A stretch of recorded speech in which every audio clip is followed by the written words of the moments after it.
Hello bachcho, let's read this question. So this question says a spherical conductor of radius 10 centimeter had a charge of 3.2 into 10 to the power minus 7 coulomb distributed uniformly. What is the magnitude of the electric field at a point of 15 centimeter from the center of the sphere? Center of the sphere से 15 centimetre away आपको क्या बताना है? Electric field बताना है, ठीक है। Magnitude of electric field. तो देखिए बच्चों, इस क्वेश्चन का की कॉन्सेप्ट आप क्या लिख सकते हैं?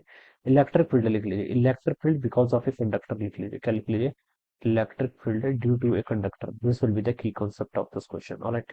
तो बच्चों देखिए, एक स्फेरिकल कंडक्टर कंडक्टर है, तो बच्चों हमें पता है कि इसमें चार्ज का डिस्ट्रीब्यूशन कहाँ पर होगा? सरफेस पर होगा, ठीक है। इसके रेडियस मान लीजिए आपकी कितनी, कैपिटल आर के इक्वल है। चार्ज इस पर आपका सरफेस पर डिस्ट्रीब्यूट होगा, ठीक है। कंडक्टर में क्या होता है? चार्ज आपका सरफेस पर डिस्ट्रीब्यूट होता है, ठीक है। और आपको इलेक्ट्रिक फील्ड किसी आउटसाइड पॉइंट यहाँ पर बताना है, मान लीजिए ये पॉइंट पी है, ठीक है। इसके डिस्टेंस यहाँ से यहाँ तक क्या आप स्मॉल आर मान लीजिए, ठीक है।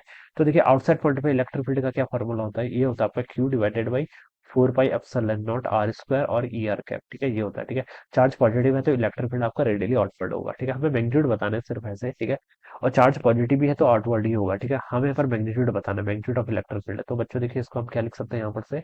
ये हो जाएगा आपका क्यू 1/4 की value 9 into 10 to the power 9 कर लीजिए। टोटल चार्ज क्यू कितना डिस्ट्रीब्यूटेड है? 3.2 इंटू 10 to the power -7 के इक्वल, डिवाइडेड बाय डिस्टेंस का स्क्वायर। डिस्टेंस के कहाँ पर फाइंड आउट करना है? 15 सेंटीमीटर।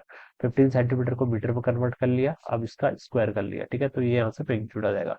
तो 9 इंटू 3.2 करूंगा तो कितना होगा आपका? 28.8 हो जाएगा, ठीक है। इंटू 10 to the power 2 हो जाएगा। 15 का स्क्वायर कितना होता है आपका? 225 होता है। और यहाँ से 10 to the power -4 हो जाएगा, ठीक है। तो इसको आप लिख लीजिए, देखिए ऐसे लिख लीजिए, 28.8 कर लीजिए, ठीक है।